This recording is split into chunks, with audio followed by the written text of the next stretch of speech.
তারই মাঝে Donald Trump G7 বৈঠকের মাঝেই কিন্তু বেরিয়ে গেলেন। কেন? তার কারণ হচ্ছে এই ছবিটা দেখুন। তেহরানের রাস্তায় গাড়ির লম্বা লাইন।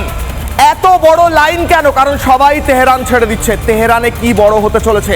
ডোনাল্ড ট্রাম্পের মিটিং ছেড়ে বেরিয়ে যাওয়া, G7 বৈঠকের মতো গুরুত্বপূর্ণ বৈঠক, এবং তার আগে তেহরান ছেড়ে লক্ষ লক্ষ মানুষ বেরিয়ে যাচ্ছেন। তেহরানটা খালি হয়ে যাচ্ছে।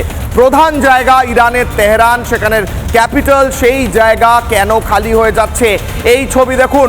যুদ্ধ বিধ্বস্ত ইরান, সেই ইরান থেকে একের পর এক লম্বা লাইন, একের পর এক হাইওয়েতে লম্বা লাইন গাড়ির।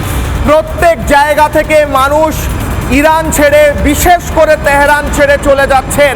এর আগে আমরা দেখেছিলাম একদিকে ইসরায়েলের তরফ থেকে তেহরানের যারা থাকেন তাদেরকে বলা হয়েছিল দ্রুত তেহরান ছেড়ে দিন, কারণ ভয়ঙ্কর হামলা চলবে।